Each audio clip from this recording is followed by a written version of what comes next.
Self-improvement is for self. It is not for others. You're not doing this to prove them wrong or to make a statement or to be better than other people. You're doing it for yourself. It is about the betterment of your life. It is about overcoming certain problems. And in turn, you do become a better person to be around. So for some way, it is for other people. And you become a better member of the society. So you're a better person in this world. But generally speaking, self-improvement is for yourself.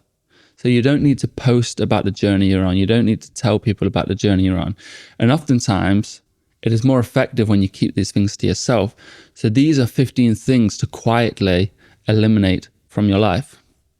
And in doing this, you will miraculously overnight become this new person, which obviously isn't true, but in the eyes of others, overnight, you become this great person. And there's just less distractions. You have a better motive to be doing these things. You're not doing it to prove people wrong. You're not doing it for clout or success or fame. You're doing it because it's for you.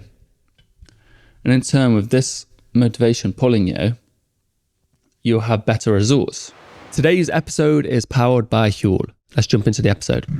So the first thing is to stop making everyone happy. To stop trying to make everyone happy. Number one, it is impossible. And number two, it is selfish. So number one, it is impossible to make everyone happy. The reason I say this is, first of all, you do not control people's emotions. You can do anything in this world and they might still be upset. Another thing is, oftentimes the more you give, the more people expect, the more people want. And they just keep pushing this higher and higher. And I remember myself when I was a builder, my boss used to pick me up every morning at 6 o'clock and give me a McDonald's black coffee. And he would do this every single morning. And one morning, he didn't do this. And I was annoyed. I was annoyed at him for a while until I thought over this and thought, why am I annoyed? Because he didn't do something really nice for me. He didn't go out his way. Because I got used to this kind gesture that he did every morning. So people get used to these things. And another thing is, you could be successful in making someone happy. Well done. But then someone will get jealous and think, why are they not doing this for me? Why are they not being kind to me? So it's impossible to make everyone happy. And the second point, it is selfish. You deny yourself of your own needs in exchange for other people's wants. And you also deny the world of your gifts in exchange for other people's greeds. You suppress your own feelings, you suppress your own desires, your own goals, your own truth to just please other people. I remember when I was younger, I used to always think I was a really nice person because I always let people do what they wanted to do. And if anyone ever said, what do you want to do? I'd just say, I don't mind. I actually won an award at school for not caring. A teacher says I cared so little and I won an award for it. And I remember thinking, yeah, I just don't care. I'll do whatever comes my way. When someone asks, what do you want to do? Say, I'm not bothered, whatever. How can you not care? You've got an infinite, endless amount of opportunities. All these things in the world you could do, and you don't care how. Because you're just suppressing your own inner truth just for comfort, just to make other people feel better. It's not because you're a good person. It's because you're too anxious or too worried to stand up and say your truth. You're scared about upsetting people. But you need to do these things sometimes to help you live a better life. Number two is following certain accounts. Now, this isn't something the ancient Stoics said, and you won't find this in any ancient philosophies because it's a new thing. But I think it's very important. You know, the ancient Stoics did talk about monitoring the people you spend time with. They said it's important to have good friends, good mentors. This is one of the most important things in life. I've updated it to the certain accounts you're following. You can just quietly unfollow them. Or if you don't want to unfollow them, you can just mute them. So it looks like you're following them, but you never see their content. And the reason this is really important is most of the people we follow, now if you look at the people you follow, it is out of envy or jealousy or pressure. So we follow people out of envy and jealousy. We see these celebrities that have lives we don't have, and we keep looking. We see their new car and go, oh, I wish I had that car. I wish I had that. I wish I had that lifestyle. I wish I had her clothes. I wish I could do my makeup like her. And we just get envious of this. And then we feel bad. And it's just this perpetual cycle. We feel bad, and then we have to look at these people's lives to daydream to make us feel a little bit better. Then we feel bad. So just unfollow people, mute people. You don't need to say, I'm unfollowing people. Just unfollow and just mute it. And eventually you completely forget about it. I remember a long time ago, I was so wrapped up in this like social games you play where you have to take part, keep up with the Joneses. It's really not necessary, but you feel so compelled to do this. And once you just mute people, you completely forget they exist. You completely forget about this game that you're wrapped up in. Number 3 is you need to quietly eliminate people from your circle. It's similar to the accounts, but some people just are not right for you. They're not the right combination of attitude and character, or they're not living the correct lifestyle. And maybe they are dragging you down.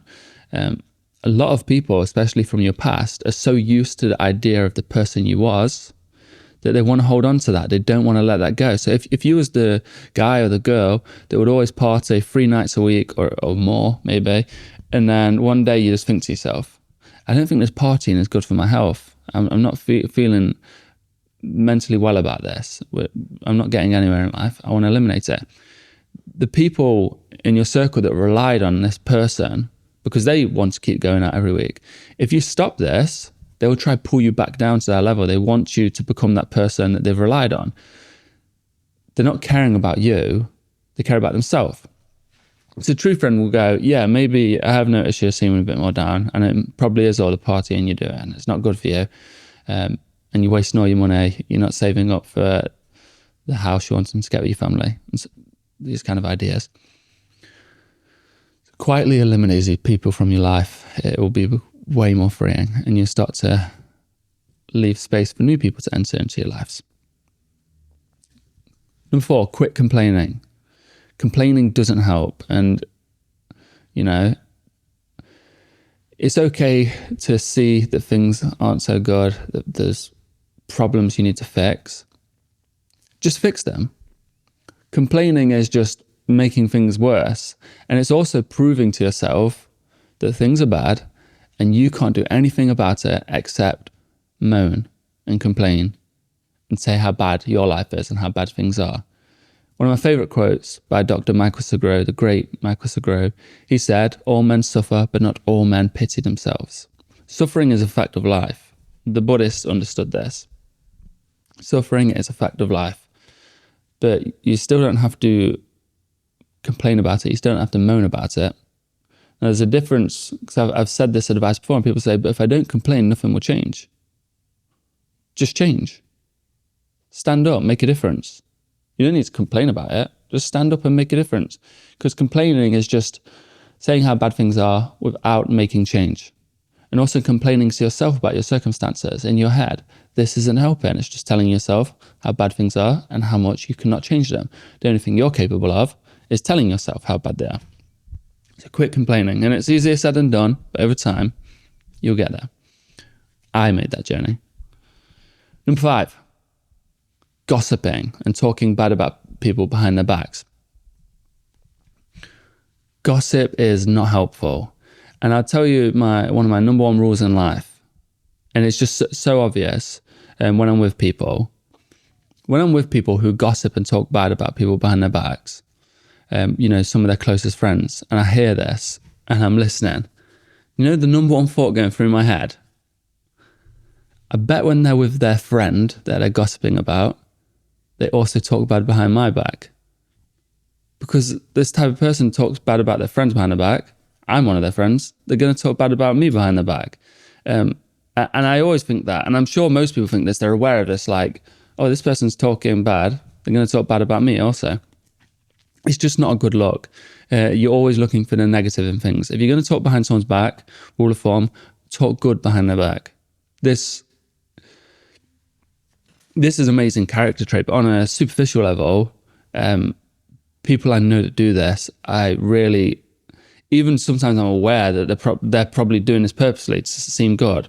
I just can't help deny that they're a good person. It's weird. It's like it's part of human nature to go, like, I'm thinking like, they're behind their back and they're speaking good. This person's really good. I bet when they're behind my back, they say all these nice things. It's like some psychological trick. Number 6, making excuses. It's okay to not be able to do things. Some things you can't do. You're just not at that level yet, but you might be able to get there one day. But there's no reason to make excuses. Making excuses is just giving up. You're telling yourself why you can't do something. If you can't do something, make a plan to be able to do something. There's no reason to make an excuse. It's just putting yourself down. Number 7, being comfortable. I did a video on this yesterday, actually, about comfort, how these days we choose comfort over enjoyment, which is crazy. I don't think it's ever been like that, where we will watch a comfort show rather than watching a good show. So we've got a film we want to watch, we really want to watch it, and we know it'll be enjoyable, and it's easy to watch. It's easy to sit there and watch a film or a TV show, but we decide, I don't really have the time to commit to that. We'll just watch this easy show in the background whilst I scroll TikTok. And then you end up spending 4 hours doing that, which you could have watched your favorite film. Comfort is a disease. I'm not talking about a comfortable bed or relaxing. These things aren't bad. I'm talking about living within that bubble of comfort and not leaving your comfort zone will lead you to become stagnant and you actually start to decline. Progress happens outside the comfort zone, and humans naturally chase progress. It's a thing hardwired into our brain. It's rewarding, and it prepares us for life when there's challenges. Because if you live inside your comfort zone, and you live inside this bubble of your comfort zone, your safe space, eventually life will penetrate that, and life will hit you. No matter how safe you are, how comfortable you are, life will get to you. And then you've got no tools, you've built no strength of character to deal with life. Suffering is inevitable, but we can still prepare ourselves to deal with the suffering. Living inside the comfort zone is not preparing yourself. A quick word from our sponsor, Huel. I really like Huel. When I was writing my book, I was using Huel to power me through every single day. When I had my daily greens, when I had my meals, when I had my shakes, it stopped me from going to the shop, buying a load of rubbish, buying a load of unhealthy food, wasting loads of money. And these things do add up. Those quick journeys to the shop every day, the money adds up, the unhealthy foods add up, the wasted time adds up. So if I ever get those cravings, I grab a Huel and it fills my cravings. I feel good, it tastes delicious, it's quick and easy. And if you have any interest in the Huel products, then check the link in the description. Let's get back to the episode. Number 8, living for others. You need to eliminate this act of living for others. And what I mean by this is we live these superficial lives to look cool. We post pictures on social media to look happy, look successful, to get likes, to get the respect. Rather than going to the gym and working on our health, doing something that's beneficial for us, we'll go to the gym, take some pictures to post online so we get some likes. Which one's actually more beneficial for us? Doing something that makes us healthy, or going to the gym and taking a picture that just gets 100 likes, 1,000 likes, 10 likes, whatever amount of likes you get. Working on yourself is better. Doing things for yourself is better. It's healthier. And we put aside our own true character to look cool, to get clout. So we need to eliminate that. We need to live for ourselves. And this isn't selfish. Loving yourself and living for yourself is not selfish, because you become a better person. You become a better person to be around. So your loved ones, the people that actually matter to you in this world and the people that actually care about you, will see this and be happy that you've made progress and you've improved and you're no longer struggling with certain difficulties. Number 9, self-doubt. Do not doubt yourself. There's no reason to doubt yourself. If you're unable to do something, rather than saying you can't do it, say that you're a person that is working on this goal and you'll get there when you're ready. There's no reason to doubt yourself. Doubt should not be in your head. And of course, these thoughts naturally penetrate your mind and come in and you think, I can't do this. But you can let it slip. If the thought comes in and says, I can't do this, you go, well, yeah, not right now. But I'm working on doing this because I control my efforts and my attitude. I control my energy. I can't do it right now, but I'm working on it. I'm going to get there because I control this. I control my efforts. If it's possible for other people, it's possible for you. If other people deserve it, then you deserve it. They're not better than you. They're not special. They're human just like you. And we're all bound by the limitations of being a human. We're all bound by the limitations of our body. And that is it. You can still be the person you want to be. If you want to be good, you want to be kind, you can do this right now. Don't doubt yourself. Number 10, comparing to others. Comparison is the thief of joy. And it's true. I hear that quite a lot, but it really is true. You see people have these wonderful lives, and then they see someone else who's got these new shoes, or someone else who's got better clothes than them, or they went on a better holiday, and suddenly they're upset. And I see this all the time. But it's the comparison that makes us feel like we lack something, you know. I'm sure we all know a relative or a friend that lives in the middle of nowhere.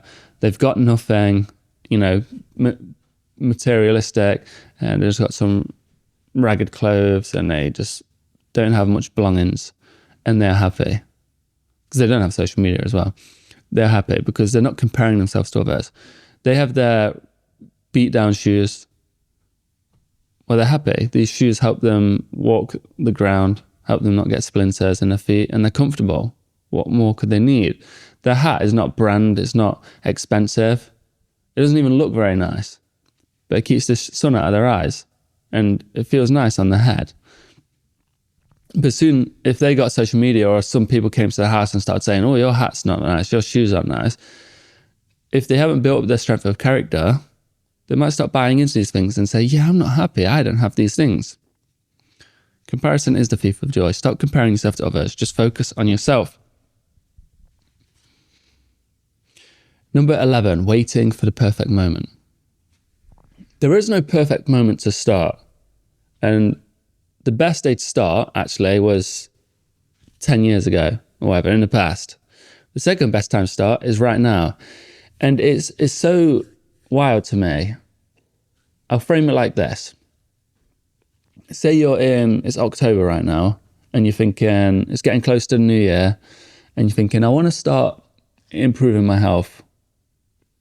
I really want to start improving my health. I've been struggling getting around recently. My mobility's decreased. I really want to start improving my health. So what I'm going to do is, in the new year, I'm going to get a gym membership, gym clothes. I'm going to get a gym program, hire a trainer, and I'm going to really start working on myself. Which is good. It's good to have these goals and these ideas. But what you've just done there is you've disregarded the 2 months leading up to the new year. You've just got rid of this because you thought, I'm going to do it at the start of the new year. And what I recommend is if you just start now and start properly, imperfect, just start however you want. You're like, I don't even know how to do this. Just walk out your door and just go for a walk. And you're like, well, that's not going to help me.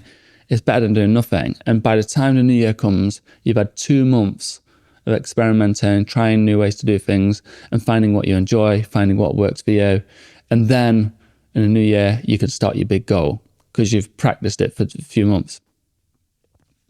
Because what often happens is we set these big goals for the new year or the start of the week or whatever. And then by the time we get there, we've built no progress towards this. We haven't built any courage to step out of our comfort zone. We haven't built any knowledge of this goal. We haven't built any progress towards this goal. So when we get there, we normally put it off for a longer while, and then maybe we just wait till the next year until we're forced to start on these goals. Maybe the discomfort of not doing it outweighs the resistance towards it. But if you just start now imperfectly, and it doesn't matter how bad your first steps are, as long as you're taking those first steps, you know, if you're wanting to start writing a book and you're like, I need to sit down for 3 hours and I need to have the playlist and I need to have everything set up, just start now with a little notebook, write a few random words and go, wow, well, that's not very good, but it's better than doing nothing. And the next day you write a few more words. And after a week of doing this, you're like, whoa, I wrote a few pages and they're actually starting to look good. And then a month down the line, maybe you do sit down and have this perfect environment. And you've got all this knowledge added onto that, all this experience and this progress added onto that. So it's, don't wait for the perfect moment to start. Just start right now. Number 12, eliminate distractions.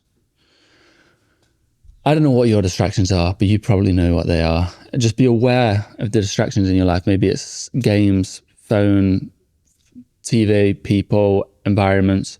You need to really monitor your distractions, and you need to really distance yourself from them or eliminate them. If a certain game distracts you and you really don't want to be playing it, there's a difference between enjoyment and a distraction. I remember I used to have certain games on my phone where I'd end up playing them for hours, and they distracted me from the thing I was supposed to be doing. And what I'd always do is to get rid of them is ruin progress on the game, delete the game, these kind of things. So I'm like, right, I'm not restarting that. So you really need to eliminate certain distractions. If certain things distract you and you don't want to be doing them and they're taking you from the work of your life, just eliminate them, get rid of them any way you can. You need to get them out of your life. You need to monitor your distractions and then eliminate your distractions. Number 13, acting on impulses without assessment. The ancient Stoics talk about this. It's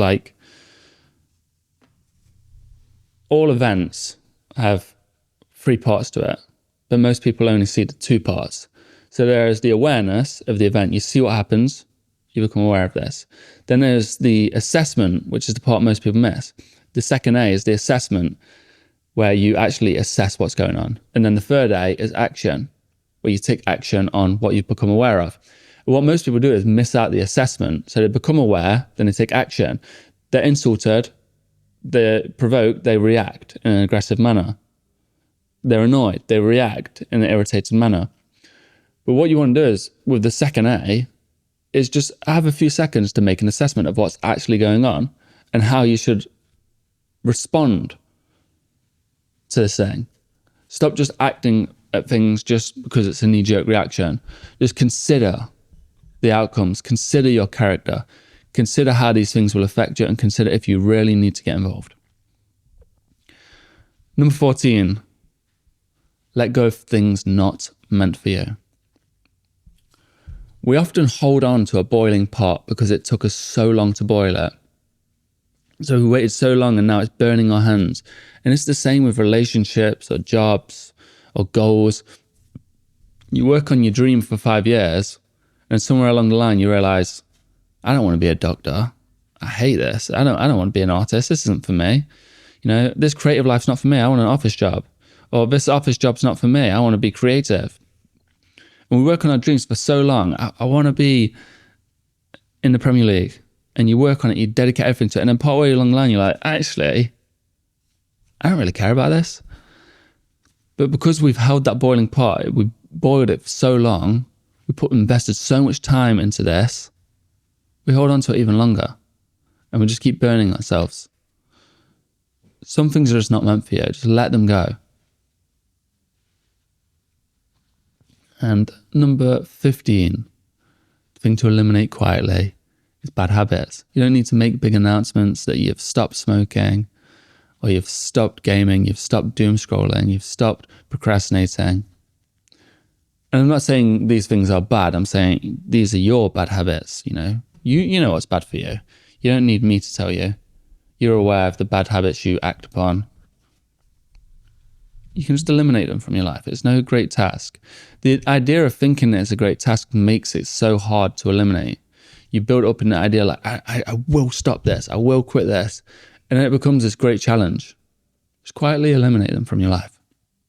So that's 15 things you should quietly eliminate from your life. And I'm sure it will be a hard job to eliminate all 15 of them at once, but just start hacking away at them and your life will improve drastically. That is it for episode 48, Stoic School, with myself, the author of The Everyday Stoic, which is available online in all good bookstores. Just type it in online, The Everyday Stoic, Simple Rules for a Good Life. That's actually, I should have said that from the start actually, is because people get confused about which translations and stuff. I'm sure if you use the country you're in, their browser, and type in The Everyday Stoic, Simple Rules for a Good Life, it'll come up with the right one for you.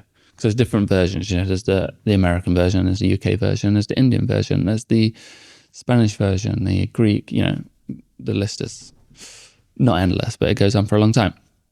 Thank you for listening, and I hope you have a wonderful day.